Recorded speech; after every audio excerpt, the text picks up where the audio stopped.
Hello, Dadhichi from Astrological here, continuing in our series of discussions on the remedial aspects of astrology and how from a horoscope we can tell pretty much at a glance the strength and weaknesses of planets, how they affect us in different parts of our personality and also our lives and the events that are going to occur in our lives, and more importantly, how to actually appease or strengthen those different planets, depending on what we want to do with those planets, based upon this information that we have. So today I thought we'd move on to the next aspect of the horoscope, which in the last video we talked about the strength and weakness of the sun.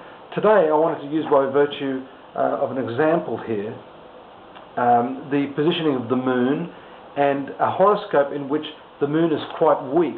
Now here we have, I'll take away the person's name, we want to protect the innocent, don't we?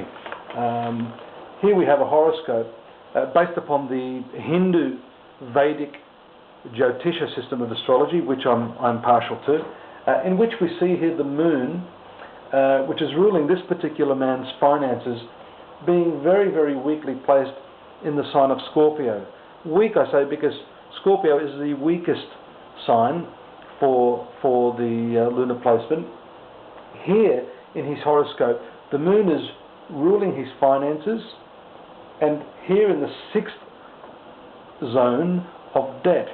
Now, in fact, I did a reading for this gentleman today, and as I had suspected, this man's finances were completely shot to pieces. He's never been able to, in fact, do much financially. He's in his early 50s, and he's the type of person I would call a victim. He's blamed everyone in his life for the fact that he doesn't have money, that he's struggling with money.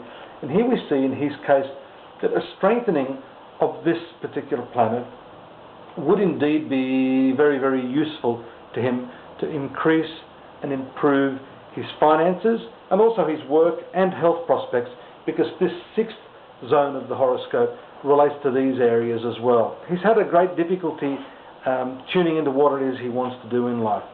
So my recommendation for someone like this would be to immediately strengthen the lunar vibration. And also, you notice it's doubly weak here because it's behind the sun, which in fact means that it's past the phase of fullness, so it's actually getting darker, what we call the waning phase of the moon, which the Vedic astrologers call Krishna Paksha. So it's debilitated as well as being in the dark phase. So certainly this man could use a dose of lunar energy, and the way to do that is the colours of the moon, which are the cream colours, the silvery colours, and also the gems, such as you can see here on my finger, because I must admit I have a slightly weak moon in my horoscope, and this pearl here that you see, along with the red gems that I've placed in this ring for Mars, have worked very, very well to enhance that planet, that satellite, the moon, in my horoscope, and thereby in my life, improving matters that are signified by that. The moon also relates to one's mother, one's general emotional state and general affairs. So strengthening this planet in your horoscope is an excellent way to bring that power back into your life, bring peace of mind, and of course, depending on which areas of the horoscope that planet rules, to strengthen that department, as in this case his finances, his work, and his health as well. So I look forward to speaking to you more about some of the other planets, and I think the example horoscope is not a bad way to introduce some of you to the principles of astrology. Even if you think it's a little bit technical, a bit beyond you, just bear with me here. I'll slowly go through it, and of course you can always email me at astrology.com.au, or even here at YouTube if you've got some technical questions, and I'm more than happy to share what little wisdom I have with you.